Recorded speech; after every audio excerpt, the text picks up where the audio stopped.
Who am I? The girls them sugar.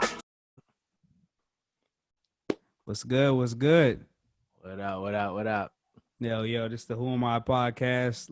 Let me hit my drop real quick. Listen, man. So let me get you out of backstory.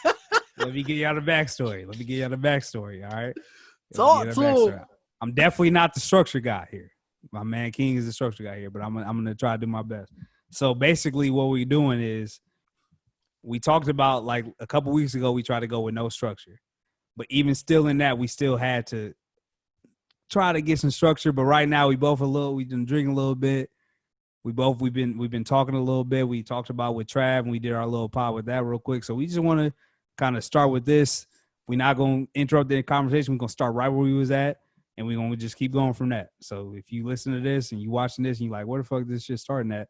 This is where we're starting at. So we're starting at the Rayshard Brooks shooting. Yeah. So Hey, real quick before you set it up, it's just with this pod, the whole goal, we want to have a real conversation. You know what I mean? And sometimes it's hard to have that real conversation, but we kind of just want to experiment with that and have it for the audience. And everything that we say isn't going to be politically correct. Everything that we say isn't going to be the most well-informed. Everything that we say isn't going to be the best case of judgment. But this is just us getting out how we really feel. And just hopefully this conversation leads to, you know, some productive conversation. So right. So this is where I'm at. The majority of the Rayshard Brooks shooting was good police work. This is why. They came in, they were super respectful and helpful. That's what we kind of should be asking for our police officers. They woke him up. They weren't aggressive with him. They didn't open the door and slam it and slam his head up against the ground. They opened it up and they talked to him. They tried to wake him up. They said, hey, I understand what your situation. Go ahead and pull over to the side and we'll talk when you get over there. So not only did they help him, they helped the Wendy's parking lot because they obviously seen it was a long line. They seen that he was blocking it up. They moved him out the way. Somebody called from Wendy's. A lot of people saying that she's wrong for calling. That's fact. That's not facts. Like she should have called.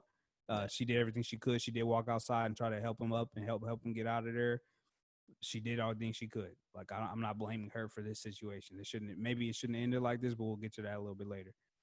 So they pulled over to the side. The cops came. They talked to him for a little bit. In his talk, you can clearly see that he was intoxicated. He was intoxicated. I don't know what he was drinking. I don't know what kind of drugs he was doing. I don't know. I really don't know. I'm not saying he was doing any drugs. The toxicology hasn't came out yet, so I'm not here to say what he was or wasn't doing. But it was clear that he was some bit impaired, because if he wasn't, he wouldn't have fell asleep at his wheel at a drive-thru. It just wouldn't happen. So after a certain amount of talking, they actually went to a breathalyzer. The cop actually literally asked him, hey, do you or do you not want to do a breathalyzer? That's a valid question. There's nothing wrong with somebody that got a DUI. Like, it's a lot that leads up to the breath. Like, he had the field sobriety test. Yeah. He failed the field sobriety test, which leads to the breathalyzer. Yeah. It's a fair question. Yeah. It's a fair question. Do you want to do it? Do you not? If you don't want to do it, would he have taken him to jail? Possibly. That's how it works. Possibly he would have taken him to jail. Instead, he decided to do it. He failed that sobriety test. So at that point, he said, hey, you are too drunk to drive. I'm going to take you in. And the chances is that he would have put him in a drunk take. He might have been charged for another DUI. And that's where it went. And I understand he already had charges. So in his mind, he was already like over the edge. He couldn't do it. So he started fighting back with the cops. And this is where it escalated. Right. So he started fighting with the cops. He ended up taking the taser. He ended up getting up, being able to run away and pointing back at the taser at the cops. The cop actually ended up taking out the gun and shooting him. And this is where we probably part ways, because I feel like that's a big extreme for the situation. It seems a bit extreme for me. To me, instead of taking a man's life, you could probably have let him run away, because you had all of his information. You had his ID. You had his car. Or several other options. You could actually not be a bitch and be able to actually take a man on with 2 men. If me and you had to take on a man, I'd feel pretty good about my chances. Right. If me and you had to take on a man, I'd feel pretty good about subduing him. Right. If me and you had to chase down a man, I feel pretty good about me chasing down that man. So instead of doing that, the utmost extreme, which I feel like shooting somebody should be the very last resort, I feel like he skipped a lot of steps at that point and went straight to shooting him. That was a little bit extreme for me. Now, I can see the other side because, like I said, 75% of what I said in the last probably 2-3 minutes has been good for the cops. It was good police work. Once you got to that point, I felt like he skipped a few steps in what he's supposed to do because that is his job. It is his job to de-escalate. Even if somebody is escalating the situation, it is his job to de-escalate the situation. Instead of doing that, he went to the utmost and ended up shooting the man. It's a little bit too extreme for me. See, and this is the thing. My take isn't. I think the whole situation is messed up. It's messed up. I hate that it happened. I think that it's a tragedy, but my perspective is, in the words of Nip, right is right, wrong is wrong, bro. And the moment you start beating up a cop, the moment you disarm a cop and you take his taser away from him, and then you turn around to shoot him, you kind of waive that right, bro. Like, if a cop is in the split second and he just got his ass beat, like Rayshard Brooks was whooping their ass, 2 of them. Yeah. He was whooping their ass. Yeah. Beat them up, took their taser, and got up out of there. 1, they underqualified. Because like you said, 2 men, they should have been able to de-escalate and subdue them. So they don't know how to fight. They don't have that proper training or whatever. And 2, they already in their feelings. They already emotional. If you whoop my ass, I'm not thinking clearly. You just whoop my ass and took my taser, I'm not thinking clearly. So I don't have any method to subdue you. I don't have any method. It's my job to take you into custody. You know what I mean? So if I see you turn around with the taser, split second, I'm not thinking rationally. Everybody else has the benefit of thinking rationally, like, okay, he just took your taser. He's turning around to shoot you with the taser that he took from you. Split second, yo, I could have had a concussion if I'm the cop. You know what I mean? I could have had the concussion. You could have whooped my ass, and he did. That's on film. That's verified. Whooped my ass, took my taser, whatever. I don't know what else you could have on you. So if you turn around and shoot something at me, what else can I do? What else can I do? You know what I mean? And again, that's very unfortunate. It's very tragic. But where do we draw the line, bro? How would you feel if somebody just murdered somebody in your family and the cops had a chance to take them, but because they couldn't fight, they just let them go because they had his information? How would you feel if somebody just robbed your store, your business, they just looted your business, and the cops show up and they couldn't fight them off and they just let them go because they had his information? Nah, bro. That's what they dare to do. And again, this is a tragic situation. I feel bad for that family. I hate that it had to happen like this. But we got to start taking some personal accountability. This is not the George Floyd situation. This is not the George Floyd situation. George Floyd was literally complying, crying that he couldn't breathe, begging out for his dead mom. This is not that, bro. This is somebody not wanting to go to jail, resisting arrest, to the fact where he's hitting them, assaulting an officer, committing more crimes, disarming an officer, and possibly incapacitating that officer by shooting him with the taser. Because I'm not sure how that taser works. Again, I might not be the best informed on this. Somebody can school me on this. I'm not above criticism. But say if he shoot that officer and he don't know how to use the taser and that officer get knocked out from the taser. What's to say that he not going to run back, whoop his ass again, and take his gun? What's to say that if he don't hold the taser long enough, he could kill that officer? We have that benefit of taking that like hindsight mentality to say, oh, this is what he should have done. This is what he could have done. But split second, if you were in that officer's shoes, bro, your life is on the line. You know what I mean? You dealing with these type of things every day. Your life is on the line, bro. Let me ask you this. Does it make a difference that this man had 12 prior complaints? Because we talk about seeing somebody else's record, right? So I see your record, I pull over, I get your ID, I go back to my car, and I see your record. I assume that you're a criminal, right? Is that fair to say? In this case or in general? In general. I go back to the car, I see you have a prior record, and I assume that you're a criminal. That's not probably right. It may not be right, but is that what he was thinking? That's why I'm asking you. No, because in the video, he was showing love. In the video, he was respectful. This whole altercation happened over an hour. Like he was showing love. Like he came up, he's like, bro, I don't want to deal with this right now. Hey man, what's going on? Knocking on his window. Hey, bro, like where you? Well, these are two different cops, right? But I'm saying though, like the second cop, you can argue was coming up a little bit aggressive. Yeah, but he had to though. He shows up and get his ass whooped. He doesn't have that rapport built with this individual. That when the second cop shows up, he's there to like as backup. Like, all right, bet. Obviously, the situation is going sour. We need to calm this down. It's a arrest about to be made. We there for like reinforcement. And again, I'm not saying this is perfect. I'm not saying this is the right situation. I'm not saying this is ideal. This is a tragic situation. But this is how law enforcement works, bro. It's a tough job. It's a tough job. And it's easy to blame them and villainize them when it's this situation where it's so gray. But if this is the situation of a serial killer, if this is a situation for a mass murderer, we need them to do their job. So we can't be so biased we can't see that the same rules apply for this type of situation, bro. But what I'm saying is the man had 12 different complaints against him. The officer. That has to come into play as to where you have to start to think he may not have should have been out there at all. But this is where that logic kind of works against you. This is the same logic that people use against George Floyd, saying that he had fentanyl in the system, saying that he was a prior criminal, saying that he was like he had all this stuff on his rapper. Not necessarily.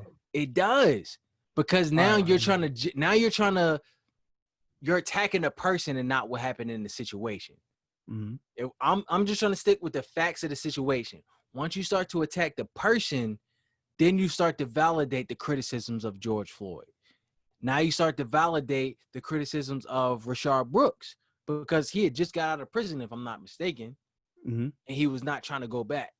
So, and again, I could be wrong. Feel free to fact check me. I'm not above criticism. But once you start to attack that person, you now open the floodgates to attack the other person's credibility. And that's not what's important right now. It's not about who that person is in their totality of life. It's of who that person was in that moment. We can't prove what was going on in their head at that moment. We can't. But we can see what happened by their actions and judge accordingly from that. Why I don't believe that's true is for two separate reasons. One, we're judging the credibility of the officer for a different reason than we're judging the credibility of the victim, right? So we're judging, if anybody's judging the victim, it should be null and void, because his crime that he was committing at that point had no character or no it didn't matter from him that crime that he was committing compared to the crimes that he was committing before. It didn't matter, because that crime still wasn't the punishment still wasn't death. A officer, in other hands, if he had a record of being, let's say, abusive to the community, we know that he might still be that person. He has a record of doing that. So we're judging him off of his record. We're not judging. We can judge cops off of their record because they have a job to do. But who initiated the conflict? I don't think that matters. How does it not matter? I don't think it does. He didn't do anything to escalate that situation. All he said was, look, you too drunk right now. I'm taking you into custody. You're under arrest. From there, It got instigated from Rashad Brooks. I would agree. But what I'm saying is, due to his past record, the cop himself, you can argue that he should never have been on that scene anyways. And you can argue that Rashad Brooks shouldn't have been behind the wheel of a vehicle after he was drinking and driving. It's not the same thing. It is. You attacking. That's not Rashad Brooks' job. That is his job, to be a law-abiding citizen in this country. And not once necessarily. you don't become, that is, and that's the role of the police. That's their the police entire is to job. take people to jail. And that's what they tried to do. They were doing their job. Your job as an American is to follow the laws. Their job as a police officer is to uphold those laws. The officers was like, yo, you too drunk. You failed the breathalyzer test. I got to take you in for a DUI. At no point were they aggressive, were they combative. They even tried to work with him. They treated him like a human being, bro. And again, this is a tragic situation. I'm not validating that this should have happened. But at the end of the day, you got to look at, what more do you want? What more do you want? Because once we start to say, all right, he should just let him go. Okay, what's to happen when somebody does a drive-by and kills a kid? We supposed to just let them go? What happens when a serial killer goes loose? What happens when a mass shooter goes loose? We just supposed to let them go? Yeah. How often are we going to keep adjusting the goalposts? Their job is to uphold the law. It is illegal. And this is coming from somebody, I got a DUI. It's wrong. I got a DUI. I was drinking too much. I was driving. I blew twice the legal limit. Officer said you under arrest. We're going to impound your car. You $10,000 in debt. You know what? That was my decision. I now have to answer for that. That is my decision as a man to stand up for that and pay the consequences. He should have took the L. But the moment you start fighting the cop, beating up the cop, and taking a taser, now you start moving the goalpost. All right, now the cop should be more understanding. Now they shouldn't. Come on, bro. That ain't right. That ain't right. It is not fair. It's not cool. But that's not right. Because I want the same thing. If it's a mass shooter coming up in an area that I'm in, I want the cops to act swiftly, and I want them to act accordingly, and I want them to neutralize that threat. In Dayton, a couple years ago, they had a mass shooter downtown. Within 30 seconds, they shot that man before he could ever cause any type of mass damage. That was the cops doing their job, bro. So the issue should be that they're not trained enough, though, because that's the issue. They can't be out there getting their ass beat. But that's the issue. So that's why I have a problem with defunding the police, because now you're adding to that problem. Well, this is why I think you should defund the police, because they are obviously not putting that money into the proper training that they need. But what does defunding them do? Put money back into the communities. But now you have money in the communities, and now you don't have cops that know how to fight. But if you have money back into the communities, you can argue. They're not equipped as now. So that's why they need. They have the money. That's why they don't need more. They need to put. They need a budget. Is what they need. They have a budget. Maybe it's not well enough. It's not being used accordingly. Maybe they need to redistribute, and maybe changes need to be made. But to take money away from them, they already can't do their job accordingly. They're already doing too much. Exactly. So that's my point. If you're not using it appropriately, then we're going to take it until you prove that you can.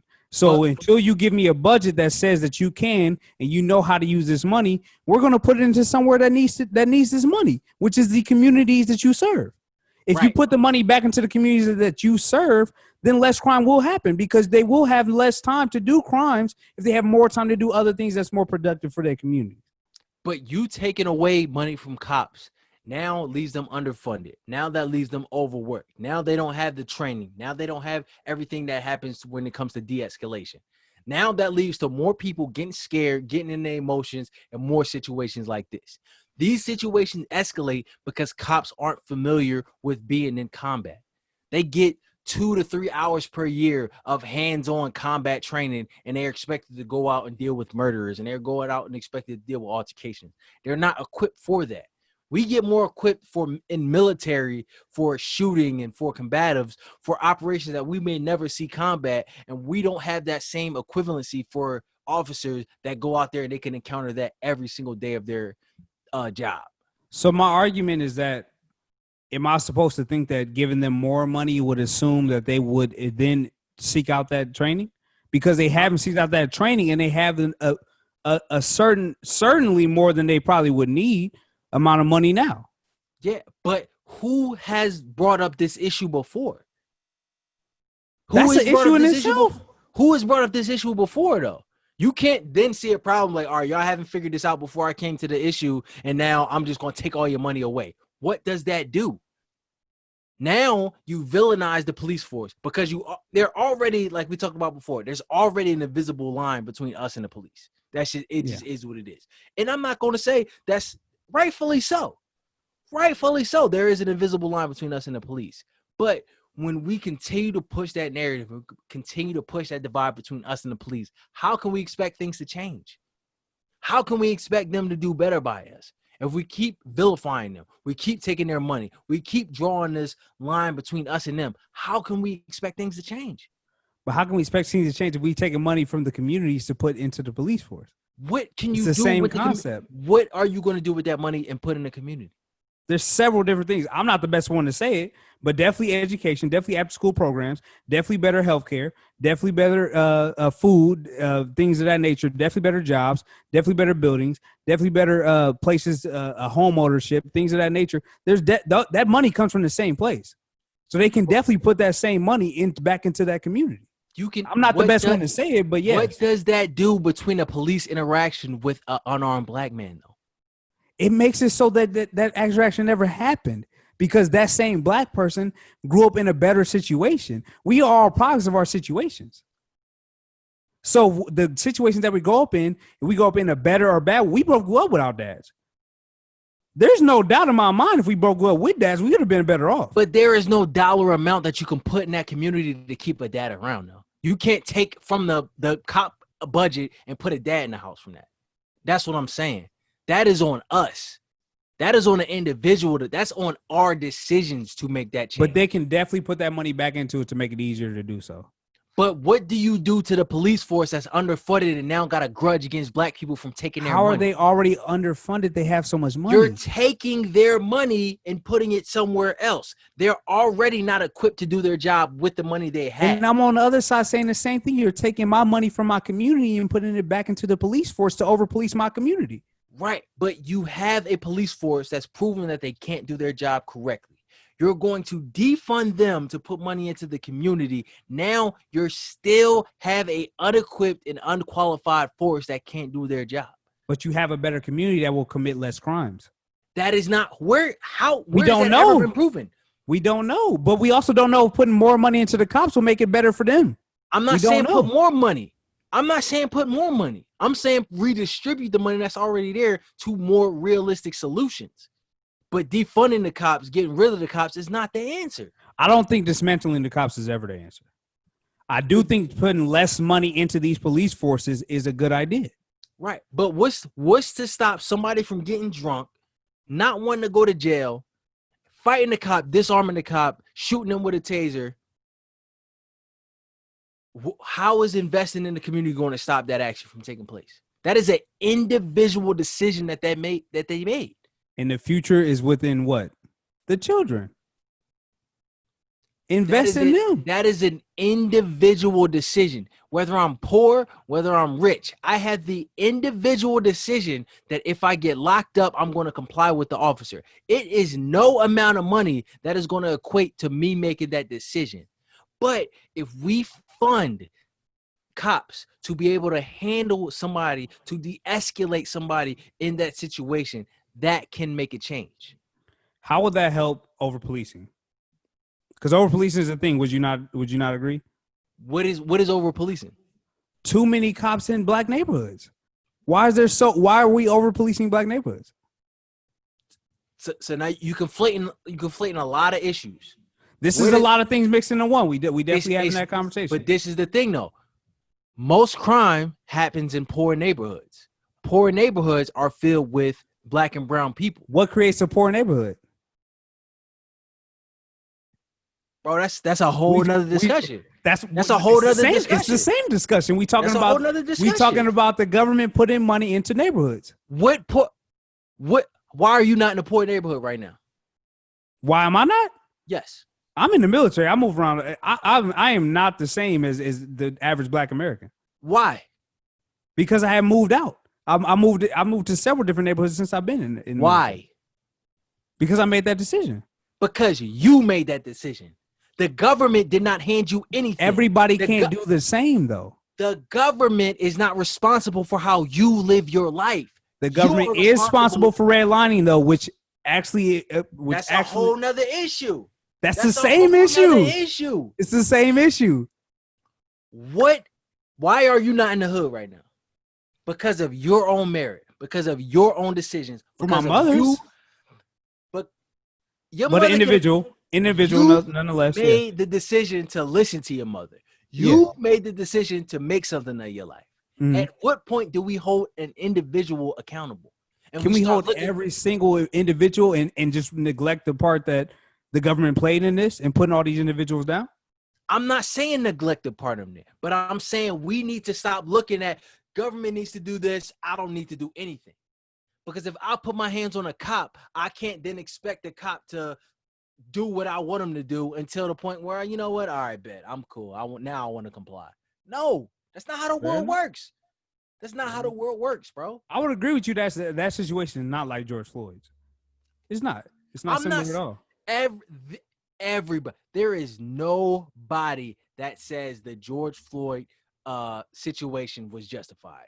I dare you to go and find somebody that say the George Floyd situation was justified. Nobody is saying that. Well, you got people that's kind of whistleblowing saying that it is kind of in a roundabout way, just like Candace Owens. But I'm definitely. Well, the last thing I'm gonna do is gonna give her some shout out on my podcast. Though. Exactly. But whose decision is it to give her light? The individual, bro. Yeah. Whose decision is it to comply with the officer when they say you're under arrest? The individual, bro. We gotta stop looking to these government systems to say, you know what? You've been oppressing us for the past 400 years. Now I need you to take care of me. No. You had the decision. You had the power to take care of yourself. You had that power, bro. And once you start to give up that power, once you start to look for somebody else to do it, now they have the power to do it with you what they will. And I'm not with that. I'm not with that. I hate that he lost his life. I hate that I had to go through that. I do think that if these officers were better trained, they could have handled that situation where he could have just got arrested. I do think that if he would just complied, he would have been good. He would have got hit with a fine. He might have got hit with a jail sentence, but he would still be with us today. I'm not saying that that's right. But at the end of the day, we got to stop looking at the government needs to do something for me. The military needs to do something for me. Somebody, the president needs to do something. We need to do for self, bro. So you don't think there's any merit into that though, right? Is that what you're saying? You don't think there's any merit into the government is who fucked this situation up. But it's our responsibility to fix it. Is it though? Yes. Without help from the government, the people that fucked it up? Yes. Yes. Because the same person that give you something is the same person that can take that shit away. I don't want nobody putting any food in I got here off the merits of my own doing. And the government is all we want is an equal opportunity. That's all we can ask for. We can't ask for an equal outcome. All we need is an equal opportunity. We all got 24 hours in a day. We all got freedom of speech. We all got freedom to express ourselves. We got to use that as individuals. Yes. Yes. Yes. Motherfuckers may disagree with it. Motherfuckers may not like it, but yes. I carry myself how I want to carry myself. I think how I want to think. Yes, you have that. Ain't nobody telling you what you got to think. You have that. You can make your own decisions. You can make your own lifestyle. You can do that. But you have to see it. It ain't Donald Trump's job to see it. It ain't your parents' job to see it. It's your job to see it. And once you do see it, it's your job to do something about it. Is it easy? No. But it's your job. You got to make something out of your life. And when somebody does something that messes that up, you need to find out specifically what they did and handle that accordingly. But this whole, oh, it's systematic racism. Oh, is it? Nah, fam. Nah. Nah, look what Martin Luther King did with systematic racism. Look what Malcolm X did with systematic racism. Look what Rosa Parks did with systematic racism. Look what Harriet Tubman did with systematic racism. What's your excuse? Oh, people race. I don't care. Look what Frederick Douglass did with systematic racism. So your argument is not that it doesn't exist. Your argument is that we should be operating without it. Dog, I don't give a fuck what nobody think about me, dog. I don't care what a racist think about me, bruh. I'm going to do whatever I can with my life. I'm not leaning on that crutch of somebody don't like me. Somebody think that I'm less than because I'm black. I don't care. I still got this in my area of control, and I'm going to do something with it. Now what? Fair enough. It's simple as that, bruh. It's simple as that. And the moment not we a stop, bad point. but It's not, the moment it's not a bad point. So I can't the poke holes moment in we it. stop looking for somebody to come save us is the moment we recognize how much power we really have. We keep looking at these other people like, oh, look at these bigots. Look at these empowered white supremacists. Why do you think they have that power?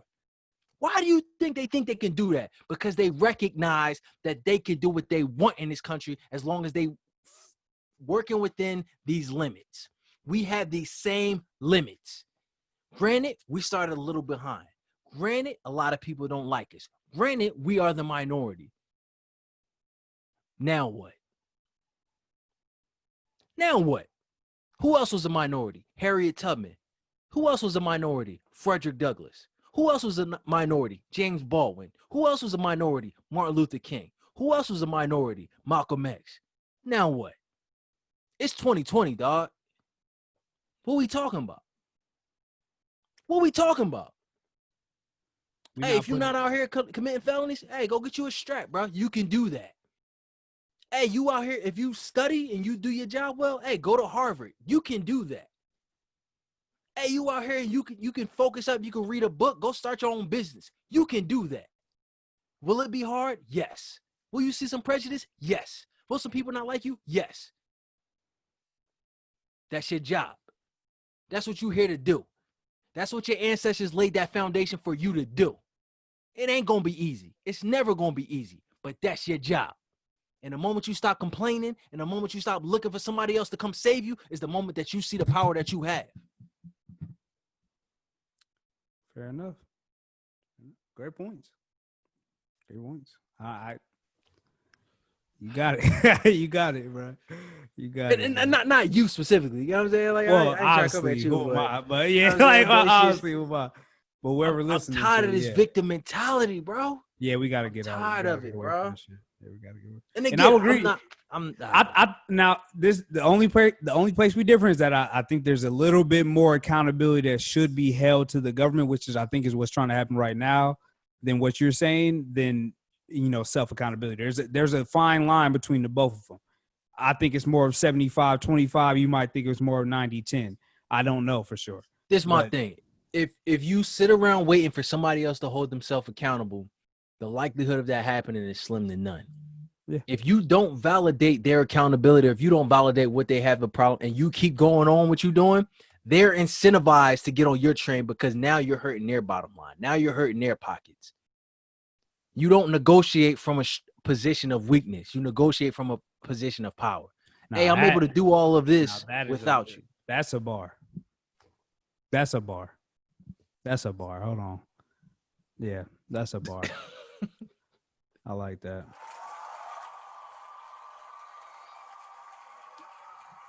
That's a bar.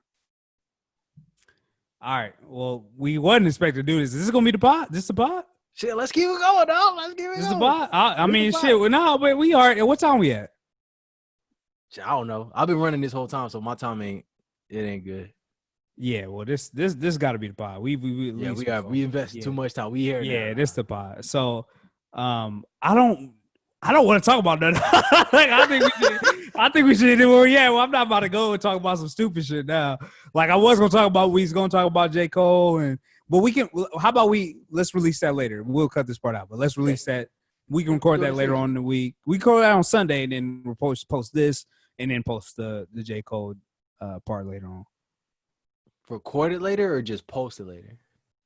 Record it later and post it later. We still got a time slot for Sunday that we need to record on. Yeah, okay. Bet. So record the J. Cole portion of this then, and if we have any other music, then, and then this is the pod though for the week. Yeah.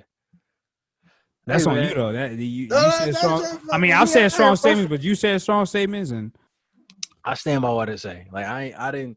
That's not just like. That's how I really feel. You know what I mean? And I know as you it's, should. This is what we it's wanted. This is what we wanted. It's not the easy to listen to. You know what I mean? It's not the hardest to accept, but it's like, what's gonna do what's better? Like at the end of the day, bro, I want what's best for my people, bro. Don't get it fucked up. Don't get it construed. Like I'm not here pandering for some other person. I'm not up here trying to say the right thing so I can stay on the center line. I'm trying to make real change, bro. I know where I come from. I know what my cause is. I know what I'm here to do. So it's like, if I gotta call out some BS to get us on the right track, I'm gonna do that. If I gotta be called an Uncle Tom or a sellout I'm gonna do that. But at the end of the day, I'm trying to see some real results, and I'm committed in a real way. And I'm not here because it's cool. I'm gonna be here in 5 years when everybody forget about this moment. I'm gonna be here in 10 years, in 25 years. I was here 5-10 years ago. I'm really about this. So it's like, that's how I'm carrying it right now. Don't leave me. Don't leave me. Take me with you. Take me with you. You know what I'm saying? All right, man. You see what I do, man. I wash with a rag. You know, when I put it in my mind, I said, do rag. Oh! It's Armani. Yeah! Don't leave me! Don't leave me! No. Oh,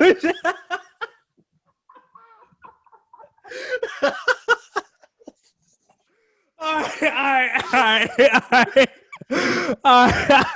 Hold on, bro. Oh shit, bro. Oh man, bro. Don't leave me, bro. You got to put that in there, though. I'm definitely putting the drop in here, bro. Don't leave me, man. So, hey, man, thank you for tuning in for the Who My podcast. Again, this is a little bit different than what we usually do, but here we are, sipping on the Douce. You know, go ahead, let me get a little peek of that. I'm on that good drinking alcohol, bro. I don't care what nobody say, bro. That Douce, that's my shit, bro. Happy Juneteenth for my people. Oh, we did record on Juneteenth. That's right. Happy Juneteenth, man. Happy Juneteenth, bro. So yeah, hey man, if y'all want to continue to support us, you like what you see, go ahead and follow our YouTube, Spotify, Apple Music, Google Podcasts, anything that you can think of. We on those podcasts. We on all streaming platforms. Go ahead and follow our YouTube. Go ahead and follow any social media platforms that you can think of: Instagram, Facebook, Twitter, whatever you want. Go ahead and follow those. If you want to come on here, this is the biggest point because we did this week. This is the biggest point. If you want to come and you don't agree with anything that we said, you want to push back on what we said, go ahead and put a comment, hit us with a DM, hit us whatever you want. Go ahead and let us know because we are here for that smoke. We are here for that smoke. And it's the thing. King specifically. I'm not above criticism and I'm not above saying another point of view. I'm passionate about what I believe is right. If you can go ahead and convince me that I'm wrong, I'm not above that. I don't take it personal. Because at the end of the day, my goal is the same. But we invite any and every person that wants to push back, be involved in this conversation, because this is a conversation that needs to be had. But absolutely. Don't leave me.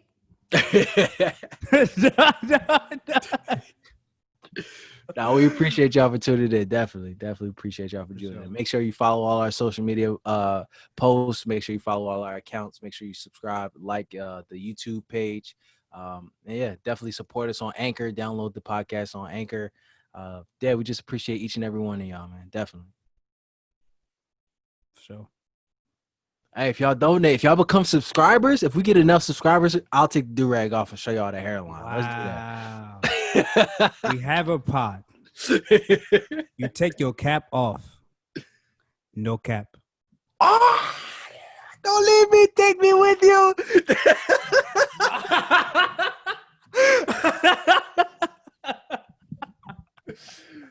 No cap in my rap. Nah, I'll take no cap, bro. No cap. Take me with you. All right, bro. I'll let you. All right, bro.